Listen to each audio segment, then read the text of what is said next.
以色列发动有限地面攻击，铁刺首次实战应用。10月22日，以色列空军发布了铁刺迫击炮精准摧毁哈马斯火箭发射器的视频，这还是铁刺首次在战场上使用，实战效果相当好。一枚迫击炮打出了导弹的效果，那么铁刺的性能到底如何？迫击炮有必要发展精确打击吗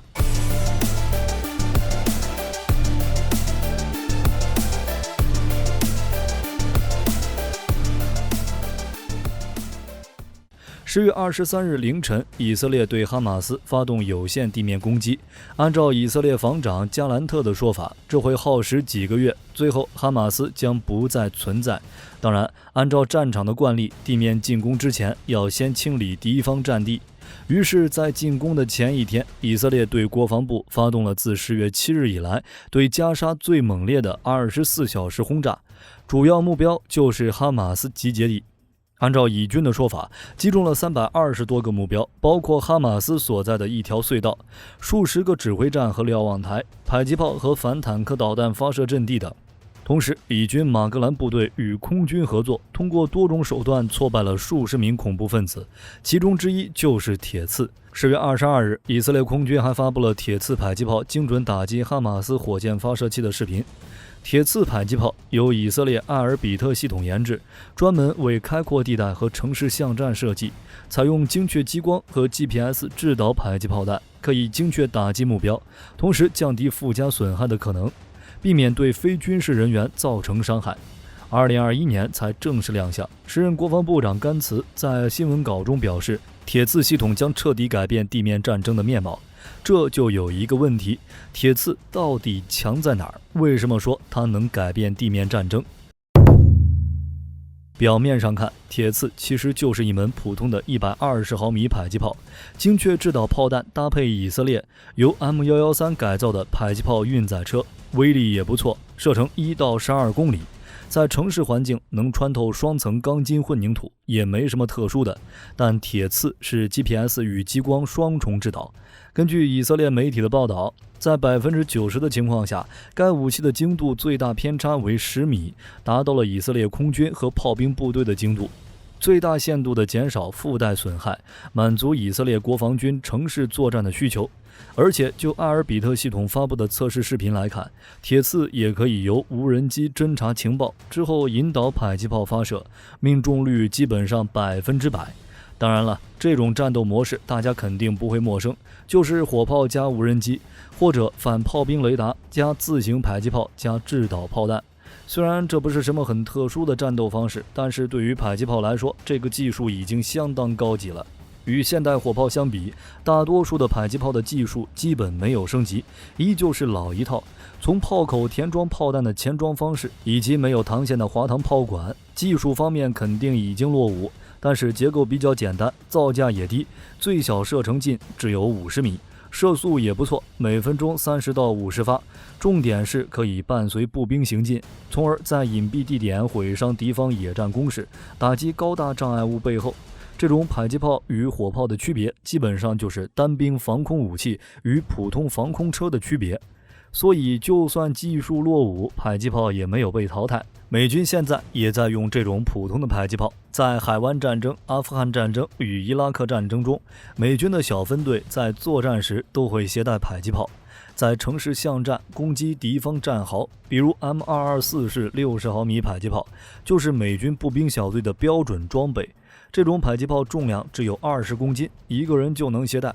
老炮手从架设到发射不超过3分钟，这比呼叫其他支援快多了。而且美军在使用迫击炮时，还能利用无人机进行炮着点矫正，精度已经很高了。也正因如此，迫击炮的发展方向存在2种主流观点。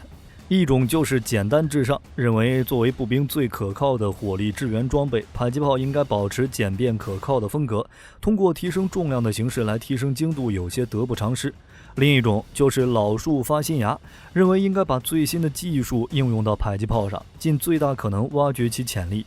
究竟哪一种观点是正确的，目前还没有最终答案。不过就铁刺的性能来看，以色列选择了第2条路，升级。这主要还是跟武器应用环境有关。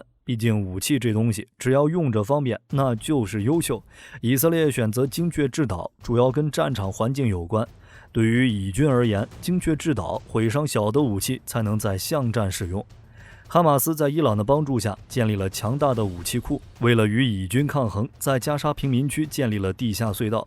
在这种情况下，以军需要在拥挤的城市环境中与拥有隧道网络的哈马斯进行战斗。在这种情况下，大范围杀伤武器是不能用的，只有精确摧毁哈马斯集结点，才能最大限度地避免非军事人员的伤亡。这也是以巴冲突当前最大的问题。值得一提的是，美国那边也有类似的迫击炮，也就是 XM905。2023年2月21日，美国在中东的特遣队发布了一组在叙利亚地区的火力基地发射 XM905 迫击炮的照片。XM905 算是美军比较新的装备，2011年服役，2014年装备美国陆军的特种作战部队。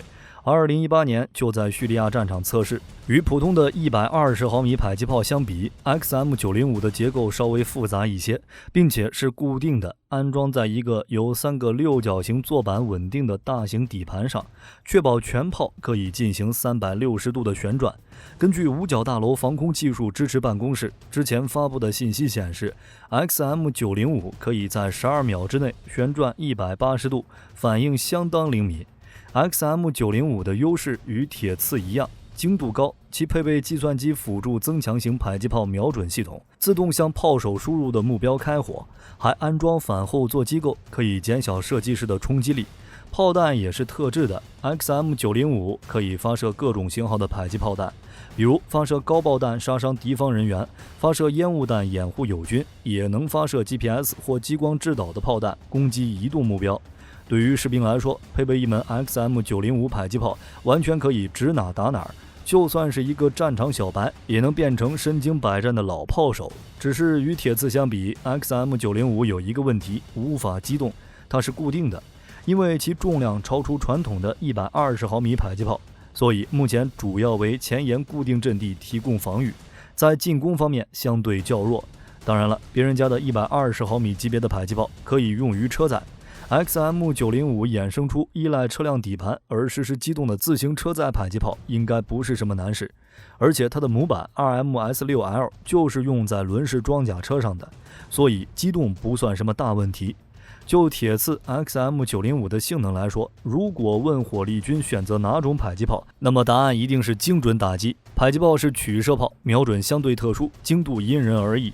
如果是一个老炮手，可能拿手比划一下就能对目标开炮，但如果是个新手，迫击炮就基本没什么精度了，靠火力洗地模式杀伤目标。而铁刺 XM905 这样的迫击炮用起来相当方便，跟毒刺这种单兵装备一样，抽根烟的时间就能学会。当然，迫击炮往哪条路发展，主要还是看各国自己的情况。以色列周边的战场环境就已经决定，铁刺是精确打击武器。如果是俄罗斯，就比较适合拿炮弹砸人，毕竟玩的是大炮主义，而且想玩精确打击，可能还办不到。就算是俄军精锐的空降兵，也还在用 2B14 这样的老式型号，将它架在皮卡上当高机动迫击炮用。想要新型号迫击炮，不好意思，没有。